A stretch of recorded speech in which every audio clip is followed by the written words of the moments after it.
Good afternoon, everyone. Let's start with M.N. Roy, from Marxism to radical humanism.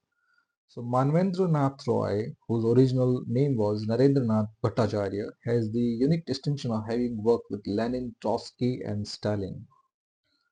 So, although he began his political life as a militant nationalist, which by which he believed in the cult of bomb, pistol, and armed revolution, armed insurrection. But the futility of this path made him a socialist and then a communist. Then Roy passed through three phases in his career. In the first phase, which lasted up to 1919, he was a national revolutionary, by which he smuggled arms for terrorists of Bengal. In the second phase, Roy was a Marxist engaged in active communist movement first in Mexico and then in Russia, China, and India. And in the final phase, Roy emerged as a radical humanist, completing his journey from nationalism to communism and from communism to radical humanism. ये overview है M N Roy का. And then let's have a look at Roy's Marxism. So Roy's baptism, which means initiation in communist or Marxist tradition, it began in Mexico in 1971, where, along with Bozodin, he accepted Marxism as the philosophy of excellence, and by which the earlier belief in Marxism, it was evident from the following passages. Roy submitted his thesis on colonial revolution at Second Congress of Communist International in 1920. To him, the world capitalist was drawing its main strength of modern European capitalism, and so long as the modern European capitalism was not deprived of the source of super profit, it would not be easy for European working class to overthrow the capitalist order. So इसका meaning है ये. So when he primarily worked as as a member of Communist International, he talked about the rise of communist revolution, or rise of European working class, especially in the same country which act as a beacon of capitalist exploitation. In other words, European at that time, the, they were the chief capitalist, colonialist, and imperialist power at that time.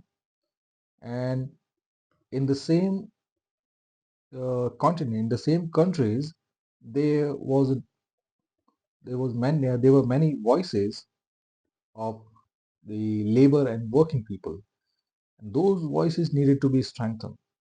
But in order to raise their voice, or in order for their voice to reach the parliamentary house, they needed a force, and that force was not available since their voice, the voice of working class people or voice of labor unions of European economy, they were smothered, or they were silenced, because the highest pedestal, highest platform of debate and negotiation, the parliament, it was controlled by the profits that were being accrued by capitalism and imperialism. So अगर जो highest pedestal है, highest platform है, the parliament है, अगर उनके पास पैसा capitalism से आ रहा है, and they were bribed by it. They were bribed by the capitalist and imperialist forces. Why would they listen to the opposite demands? So यहाँ पे यही fact जो है, it was highlighted by Roy, that जब तक the parliament, if they keep getting this super profit, it will be very difficult for the European labor unions to overthrow the capitalist order. And thus he concluded that the revolutionary movement in Europe was absolutely dependent on the course of revolution in India and other Asian countries. So in order to overthrow foreign capitalism, it was advisable to make use of cooperation of bourgeois national element. So here again, he highlighted that if you want to overthrow the foreign capitalism, in a condition in the case of India, it was the Britain. So the United Kingdom or the British forces. So in order to overthrow Britain from Indian soil, the elements the elements of Marxism, the labor union, the working class, the peasants, they must cooperate with this bourgeois national element, which means the Indian National Congress and its participant, its members. Then, second, Roy gave a Marxist interpretation to Indian history. So its main feature were gradual decay of rural economy, steady rise of capitalism, the conquest of India by British bourgeois to capture new markets, and to file new fields of exploitation and export of capital. These were the elements that he highlighted in his Marxist interpretation of Indian history, and he considered 1857 uprising was the last effort by dethroned feudal potentates to regain their power. Here he is talking about Mughal governors, the emperors, um, various jamindars, jagirdars, whoever uh, lost their power by British conquest. So all of them, he considered it was their last effort to regain their power by this uprising. Then he believed Indian National Congress was the organization of intellectual bourgeois to carry out their political struggle and facilitate economic development. And his then the third element, Roy does not identify Marxism with communism. He believes Marxism is a philosophy while communism is a political practice. So Roy believed in a socialization of the process of production, by which he means that the whole economic activity it should be socialized, and that socialization should turn out in this way: when labor is performed collectively, its product must be collectively owned. So he is against the private ownership of property, private ownership of means of production, but he is in favor of collective ownership of the products. So let's say this is certain economic activity which is being cooperated and collaborated on by many socialist elements, especially workers. All of the workers, when they toil in this activity day and night, the fruits of which it will be collectively owned by them.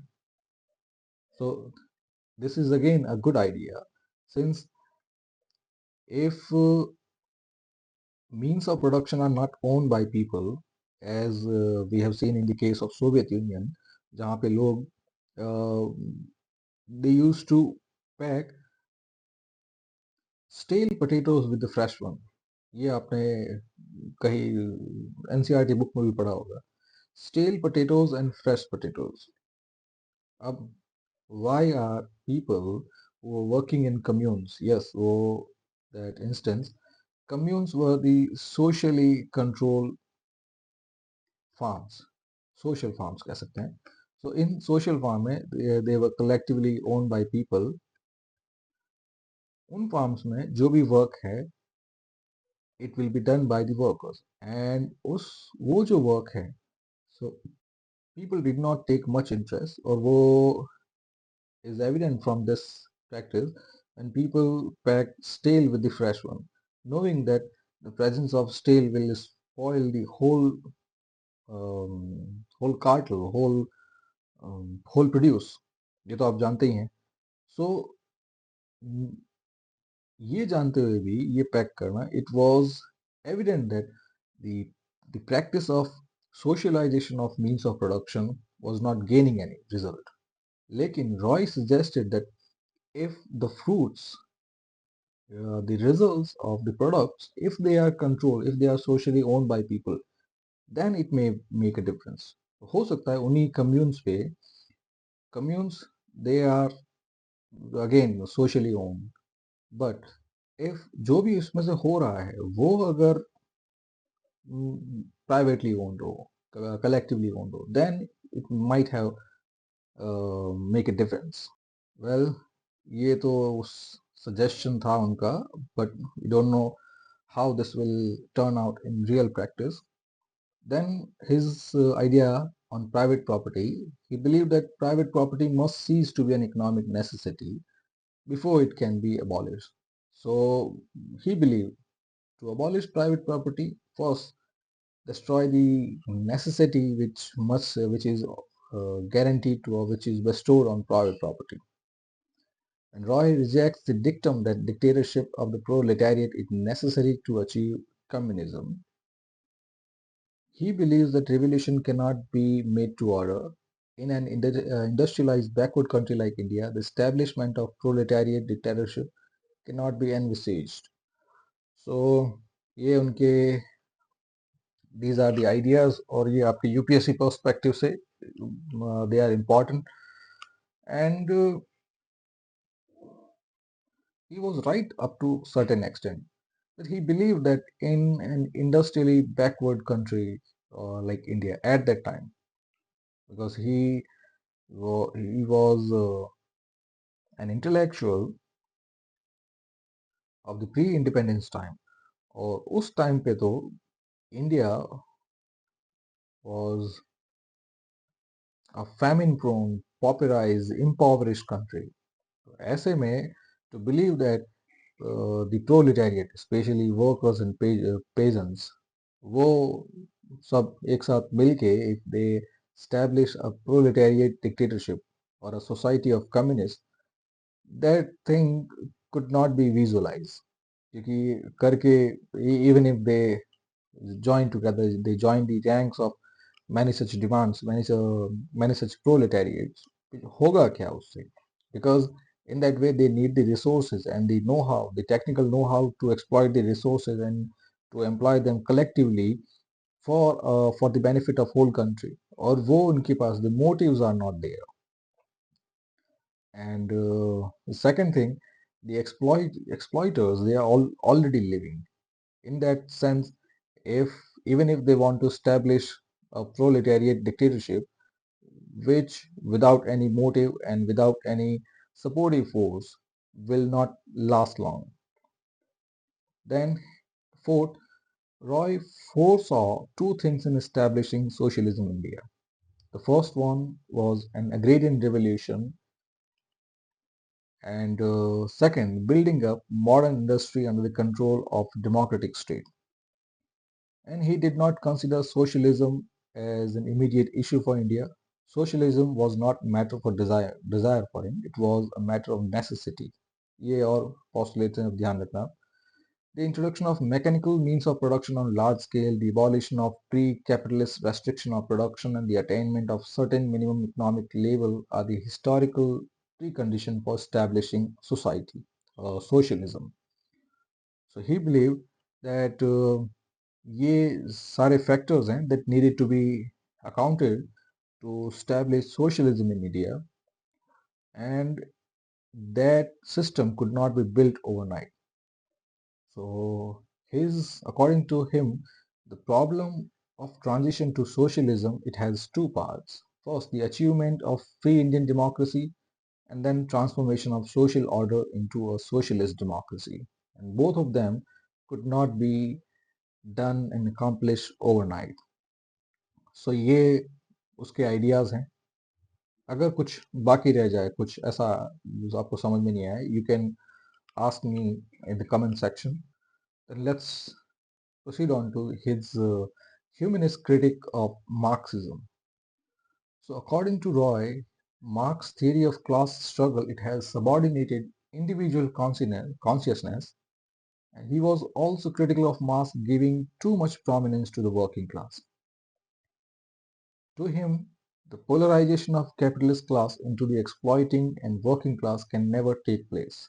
Yes, to believe that the exploitative capitalist society, it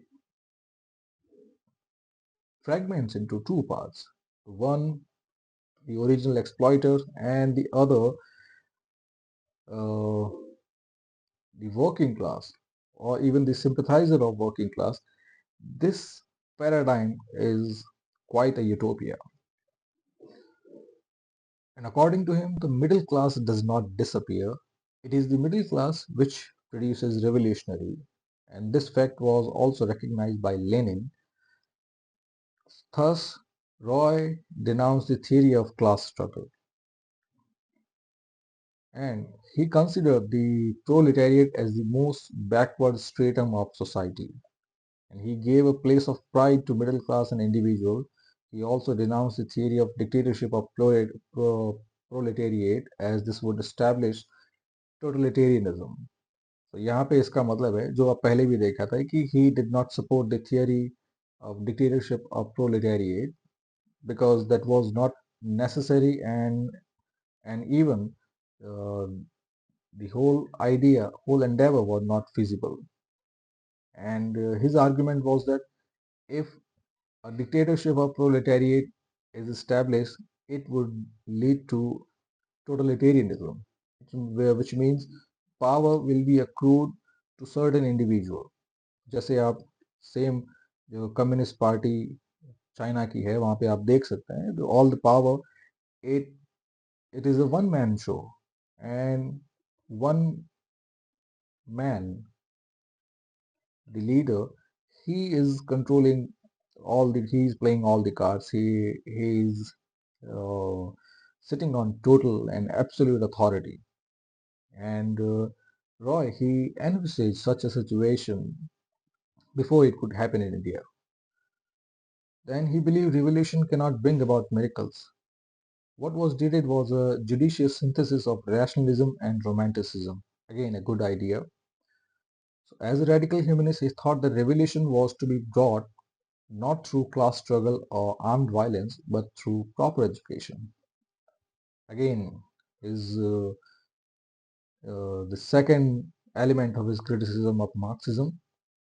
He believed that class struggle was not necessary, but proper education is. And he also did not agree with Marxian economic interpretation of history because the biological urge of self-preservation preceded the economic motive of earning a livelihood. So इस line का मतलब है Roy, uh, especially while working in various communist society of India, China, Mexico, in various European societies, he finally came to this conclusion that people do not think themselves, um, especially in class terms, on a daily basis, on a regular basis. According to him, people, their first motive is about survival. So it's like an inverted pyramid, which started from the bottom. So this core need, the biological need of survival. So first, he believed it is the biological needs that precede all other motives. और वो काफी हद तक सच भी है. कोई भी class हो, कैसी भी सोसाइटी हो, first of all, they think about many such biological or primal urges. The urge to eat food, for reproduction, for prospering of society, for happiness. और उसके बाद when the senses, if they are satiated, if they are satisfied, उसके बाद they proceed on to the others. You can say recreational zone. So the recreational zone है, it is followed by the satisfaction of biological urges. और यही रॉय का भी कहना था. Then Roy did not regard surplus value as peculiar feature of capitalism. The creation of surplus value and accumulation of capital were also necessary in a socialist society. So he was talking about the socialism in general. not in strict sense. He believed surplus is necessary, and even if you look at it through archaeological evidences, people from time immemorial they have had accumulated surplus values. ये आप storages में देख सकते हैं.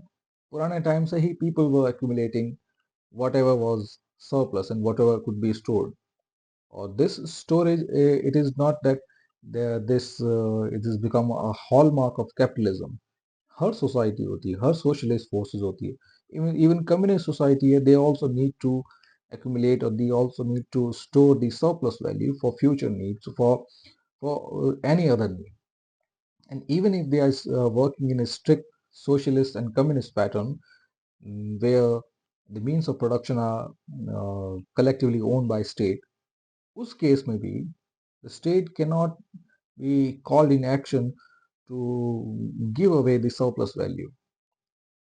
Even state, by its very nature, can accumulate the surplus value, and the profit of which can be employed in the society which it governs. So, ये एक another argument था जो which was highlighted by Roy.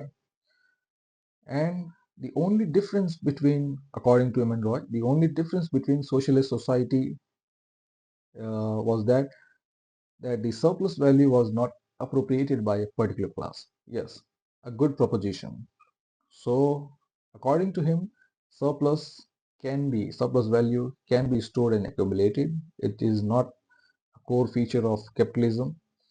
And in matters of accumulation of surplus value, the difference between a capitalism and a socialist society is that in capitalist society, surplus value, it will be appropriated by a particular class, the rich people, whereas in the socialist society, it should be and must be appropriated by the state or the collective owners.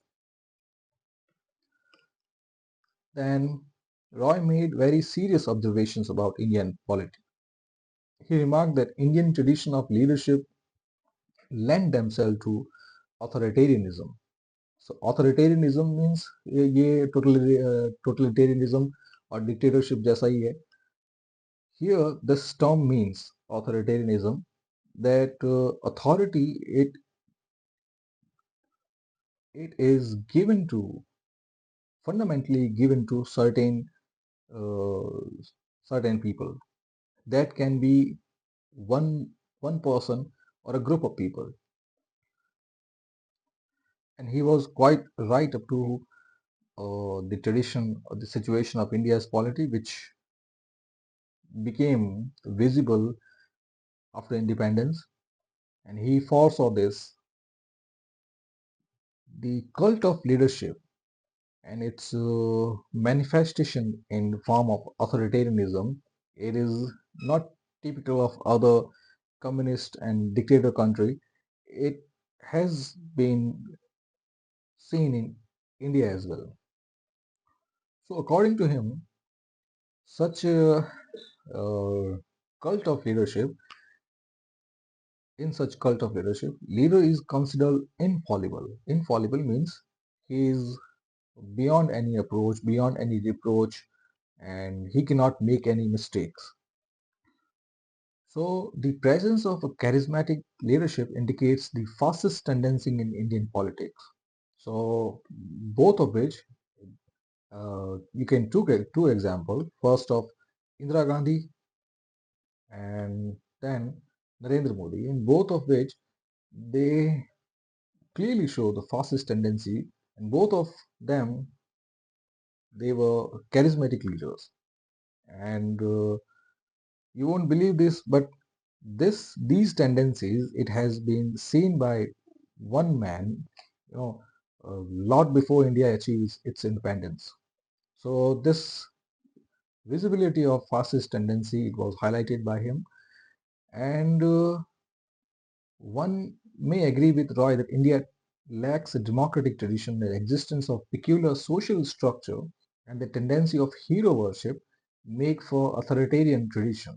Yes, this is also a positive argument that the Indian patriarchal society and various the social structure that precede the independence of India, or the social structure that has been trailing from the medieval times, that structure coupled with the tendency of people to worship hero, both of them they lead to authoritarian tradition, which on inopportune time may lead to such leaders. Then Roy feels that no country's interests are ever served or promoted by war. So he was not a warmonger. He welcomed the UN as a positive step toward world peace, and he also suggested of a world government. So again, a good idea, because a world composed of national state can never have peace. So here he is treading the lines of realist international school, which says the international arena it is anarchical, and in which if the state are left to fend for themselves in a self-help system, they are likely to fight among themselves, or some or other can conflict may ensue which can embroil the whole region. So in that case, a world government is necessary, and this was also a fact, a proposition that was given by or proposed by Emin Roy. So Roy's conception of peace was based on humanist foundation, which was based on mutual trust and cooperation. So while discussing Roy's philosophy of new humanism, his approach to radical democratic uh, state in terms of cooperative commonwealth has to be analyzed. So here, this problem, it involves a reconciliation of concept of direct democracy with the idea of cooperative state. So here there are two um, good ideas that may be clubbed as devolution and decentralization of power. So his philosophy of new humanism, it talked about direct democracy, which need to take the form of a cooperative state, and both of these are exchangeable or interchangeable. That if a state has to be cooperative, it need to work in the banner of direct democracy. So he said, even in a large political units and highly complex social organization of modern world, direct democracy will be possible in form of a network of small cooperative commonwealth. So यहाँ पे इसने बताया है कि how the direct democracy can be established in a large country such as India. So he said that the instrument of direct democracy they are possible in form of a network of small cooperative commonwealths. So it was long before establishment of Panchayati Raj institutions, PRIs. But yes, his uh, his words did not go waste, and yet the task is still unfulfilled. The small cooperative commonwealth they may take further decentralization in the form of, let's say, in like ward commonwealths, or you can say ward entities in terms of gram panchayats, and small, you can say, mohalla or uh, similar such unit in towns and cities. So devolution of power to ward and such similar entity in urban areas, it can further lead to devolution and decentralization of power, and this can take democracy direct and near to them. Then Roy emphasized on education, ये पहले भी देखा. Education for democracy, it consists in making the people conscious of their rights to exist as a human being, and it will help them to exercise their rights in rational judgment. ये समझाने की जरूरत नहीं है. Then he did not agree with the state managed education. Yes, a good point. That according to him, the state given a state managed education will create a high degree of conformism and subservience to an established order. Which according to him, that agar education is managed by state, then the state will not uh, write or will not allow any such thing that is against the establishment of state. So ये words हो गए, freedom हो गया, non conformity हो गया, question हो गया, rationality हो गया, the state will not accept such और will not allow such term, because क्योंकि अगर लोग स्टूडेंट्स अगर freedom, rationality, questioning, right to education, right to question, freedom of expression, इन सबको पढ़ेंगे, then they will this will create the problem for the already established order. So he was against such state managed education, and then he recognized planning with freedom. Now let's have a look at Roy's radical humanism. So Roy, in later year of his life, he became an exponent of new humanism, and he termed it radical humanism. And this theory, this approach, it was influenced by scientific materialism of Hobbes, ethics of Spinoza, and secular politics, which was propounded by Locke. He reconciled all these to propound a rational idea of freedom with the concept of necessity. So, the central purpose of Roy's radical humanism is to coordinate the philosophy of nature with this social philosophy and ethics in a monastic system. So, it is for this reason that Roy claims his philosophy as humanist as well as materialist, naturalist, nationalist, creativist, and determinist. So that's why if it if it can act as an umbrella of all such philosophies, it is unnecessarily or necessarily, inadvertently, it is going to be radical. So the first proposition, Roy's idea, it revolved around man. He believed it is the man who creates society, state, and other institution, and man has the power to change them for his greater welfare and convenience. So his belief is lies in man as the measure of everything. And as a radical humanist, his approach is individualistic, whereas he believed that individuals should not subordinate either to a nation or to a class, and that individual should not lose his identity in the collective ego. And man, according to him, has two basic traits. One is reason, the other one is freedom. So it is the reason in man that which creates the harmony of the universe. And he states that every human behavior in the last analysis is rational, although it may appear irrational.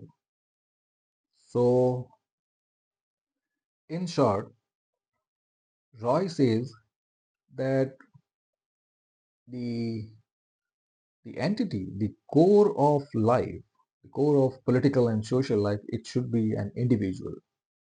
And that individual, it has two traits. First one is reason, and the other one is urge to freedom, urge for freedom. So by reason, he says that every man, every action is rational. Most of the action, especially अगर आप social, political, psychological, economic जितने भी aspect में you see every act of anybody, वो आपको ultimately आपको irrational लग सकता है. You may not find them uh, justifying enough, but उसके पर्सपेक्टिव में, from the individual perspective, who is the actor, actor के पर्सपेक्टिव से आप देखेंगे तो ही हैज सम रीजंस. सो ये रीजन तो इंडिविजुअल में है ही है, which is highlighted by radical humanism. And then urge for freedom, it leads a man to search for knowledge. So while rationality provides dynamism to man, the urge for freedom, it gives him a direction. So this is the gist of his radical humanism, that reason, it gives weight, it manifests in form of rationality, it provides dynamism to man, because in that way the man's the actions, they inadvertently they get dependent on the thoughts of the actors. So यहाँ पे ये समझ में आ रहा है कि we may we may not look all the actions done by other individuals as rational, they may appear irrational, but for the actor, they will be rational. So this rationality, it provides dynamism. Then the direction is provided by urge to freedom, and thus Roy's radical humanism, it culminates into cooperative individualism. And इसका मतलब है that it is the man and it's his way of life, it's a demand which has the greatest sway, because in the promoting his freedom and material satisfaction, that a man can live up to his full potential. Then Roy presents a communal pattern of social growth.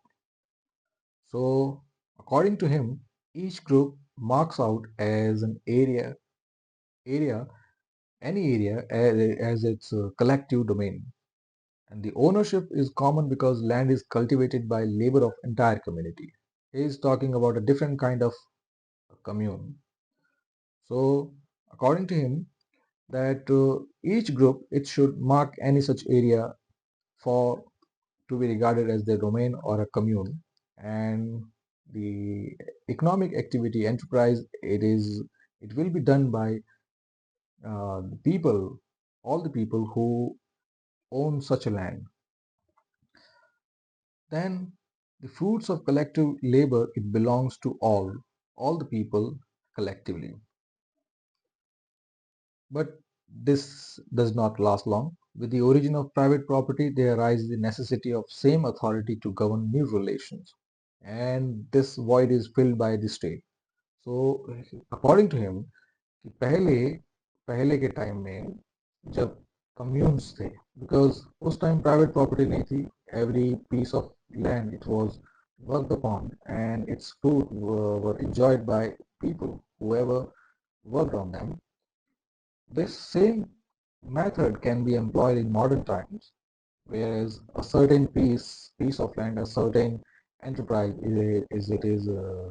collectively owned by people, and fruits of which will also be shared by all of them. But such organization cannot last long, because with time they will be a need to uh, for a authority. In simplest sense, disputes may arise, and to resolve such dispute, you need an authority. So this necessity, this void, it gives birth to a state. And according to Roy, state is the political organization of society. Thus, the rise of state is neither the result of social contract nor it was ever imposed on society. So, in short, he considered the birth of state as natural, of the birth of state out of natural necessity of time. Then he is also aware of the coercive character of the state, and he blames it on more and more concentration of power in a few qualified administrators enjoy full authority to rule. So herein he is talking about pre-independence time, when in which a few administrators, government authority, they held all the powers. So and for him, the state must exist and discharge its limited function along with equally important and autonomous social institution. So, so his reshaping of the state on the basis of pluralism, it takes forms of decentralization and democracy, which we talked earlier, that the power should be decentralized.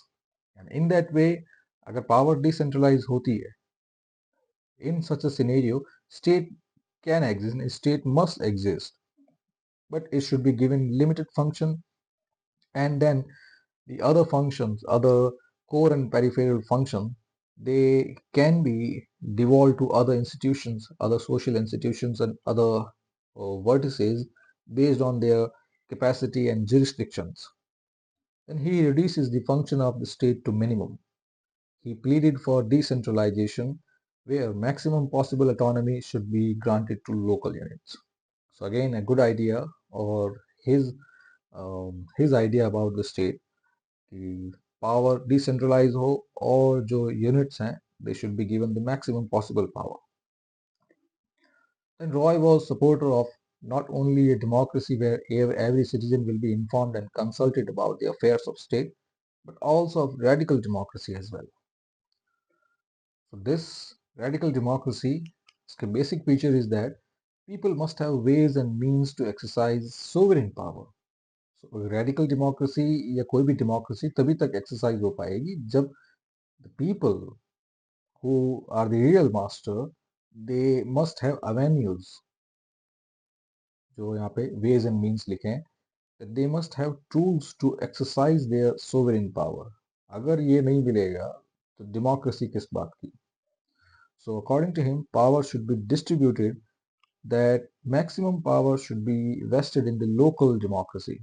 So in that way, he is talking about a triangle in which maximum power it is shared among different levels and the minimum power is at the apex. Then he also contemplated an economic reorganization of society in which there would be no exploitation of men by men, a planned society. Then the importance of education and radical democracy was highlighted by him. Then he emphasized the concept of moral man. To him, politics cannot be divorced from ethics.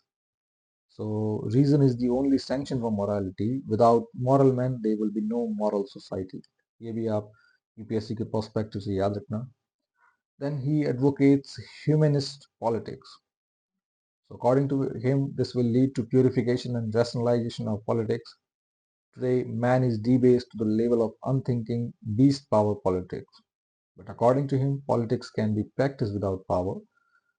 And he believed that it is the party politics that had given rise to power politics. So he says, as long as party politics exists, the power politics will also exist.